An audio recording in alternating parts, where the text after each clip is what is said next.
Have you ever watched someone receive a compliment and just glitch? Somebody tells them the work was excellent, and you can see it happen. A small flinch, then a laugh that arrives half a second too early, then the sentence that undoes the whole thing. It was mostly luck. Anyone would have done the same. Maybe you have seen it in a friend. Maybe you have watched yourself do it and felt the words leaving before you could stop them. Here is the strange part. It is not modesty, and it is not fishing for more. Something in there is actually defending itself. People will tell you to just say thank you, that the deflection is a bad habit and you should quit it. But you are not fighting a habit. You are running a filing system. Somewhere inside you, there is a file with your name on it, written a long time ago. A compliment is a document that does not match what is in there. Today, we are going to look at what your mind is really doing in that half second, and why it feels safer to hand the praise back than to keep it. Start with the inventory. Somebody says you handled that meeting well. Before you feel anything at all, your mouth is already producing a rebuttal. It was a small meeting. The slides were already made. I was just lucky the client was in a good mood. Somebody likes your jacket. You tell them the price it was reduced to. Somebody says you are a good friend. You laugh and change the subject so fast that both of you have to pretend it did not happen. And then there is the detail that gives everything away. You can quote criticism from 4 years ago, word for word. The tone, the pause before it, what you were wearing. But a compliment from last Tuesday is already gone, and you could not repeat it if someone paid you. Does that seem like a memory problem to you? It is not. One of those things got filed. The other one bounced off. And there is a body part to this too, which is the piece people rarely mention. The praise lands, and your skin goes warm. Your eyes go somewhere else in the room. There is a small, urgent pressure to end the moment, and the joke is out of your mouth before you have decided to make one. Nobody feels that way about neutral information. If a colleague tells you the meeting moved to 3, your face does not get hot. So whatever this is, it is not just an opinion you disagree with. Your body is treating it as an event. So what makes praise bounce? There is a line of research in social psychology called self-verification theory, developed largely by William Swan. The finding is uncomfortable and very human. People do not simply want to feel good about themselves. They want to be seen accurately, according to the picture they already hold, which means when your picture of yourself is harsh, feedback that contradicts it does not feel like a gift. It feels like a mistake. Swan and others found that people with negative self-views often gravitate toward feedback and even relationships that confirm those, not because it feels nice, because it feels true. And true is stable. True is predictable. Your mind will trade pleasure for coherence almost every time. So when someone hands you a compliment, you are not arguing with them. You are protecting the story that has organized your entire understanding of who you are. Think about what agreeing would actually cost. If you accept that the work was excellent, then 100 other pages in that file suddenly do not add up. The years you spent believing you were getting by on effort, the reason you push so hard, all of it wobbles. Handing the compliment back is cheaper, so you hand it back. But that is only the first layer, and there is a second one that explains why some compliments feel physically uncomfortable. A compliment is not just information. It is a transaction. Sociologists have written for decades about the norm of reciprocity, the quiet rule that when someone gives you something, a small debt opens up. Most of the time it is invisible, but when praise lands on someone who already feels behind, it does not feel like a gift at all. It feels like a bill. Now you owe them a return compliment.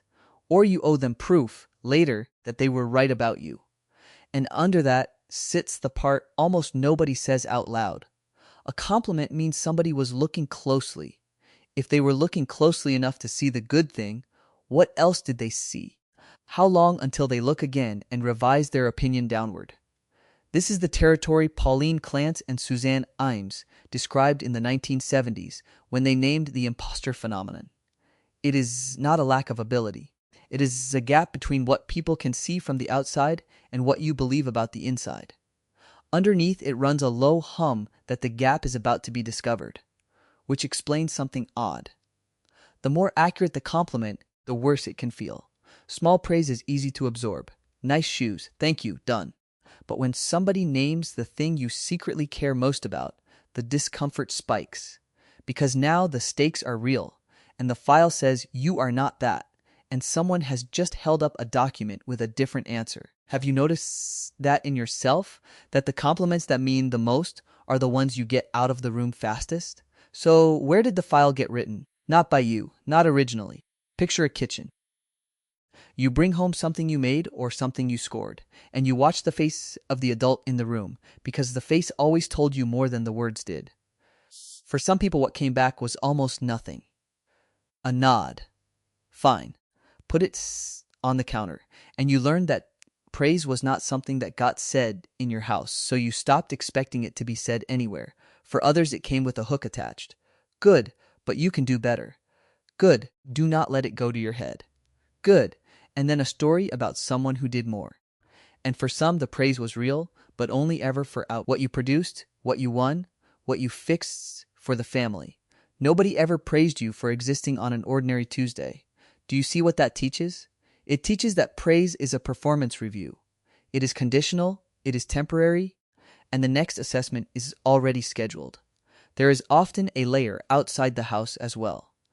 Maybe you were the kid who got singled out in front of the class and felt the temperature of the room change afterward. Maybe you watched what happened to somebody who accepted praise a little too comfortably and learned what that costs socially. So you built a defense that works beautifully. Get in first. Shrink it yourself before anyone else has the chance. Nobody can knock you down from a height you never claimed. So when a friend says something warm now, 20 years later, your nervous system does not process it as warmth. It processes it as evaluation. And evaluation means you had better minimize expectations quickly before the next round. That is the file, written in a child's handwriting, by someone working with incomplete information, and nobody ever went back and updated it. Now here is the cost, and it is not the one people warn you about. The first cost is that deflection quietly punishes the person who spoke. They reached out with something honest, and you corrected them. Do that enough times, and they stop reaching. And then here is the trap.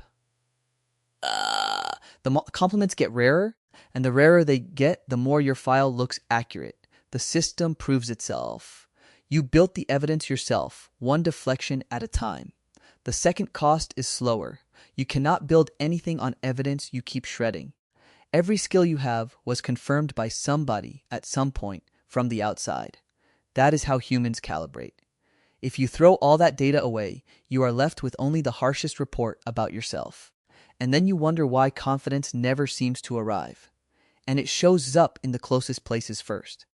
A partner says something quiet and loving, the kind of sentence people wait years to hear, and you make a joke.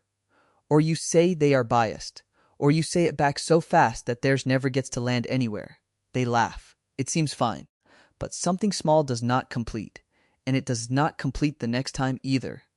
After enough years, a person can start to feel like they are talking to a closed window. The third cost is loneliness of a very specific kind. Being seen accurately is one of the closest things two people can do. When you deflect, you are gently declining that, not because you do not want it, because you do not think it is meant for you. So let me say the thing directly. There is nothing wrong with you.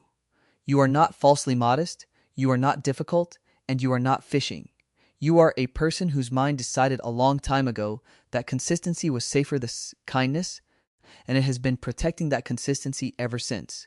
That is not vanity in reverse. That is a survival strategy that outlived the situation it was built for. The file is real, but look at who wrote it. A child reading faces in a kitchen, guessing what the silence meant, working with the only information available at the time.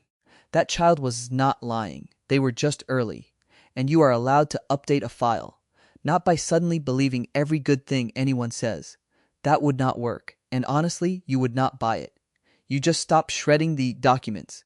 Somebody says the work was excellent. You say thank you, and then you stop talking, and you let the discomfort sit there for 2 seconds without fixing it. That is the whole practice. It will feel wrong the first 30 times. You do not have to agree with the compliment today. You just have to keep it. Put it in the file, unopened if you need to. Files can be reread later when you are ready. If any of this landed, I want to hear about it. Leave a comment with one compliment you never believed but somehow still remember, word for word, years later. That is not nothing. Some part of you kept it after all. And the next time somebody hands you something good about yourself, try holding it for one breath before you decide what to do with it. One breath. Then see what happens. Subscribe to keep decoding yourself, and I'll see you in the next.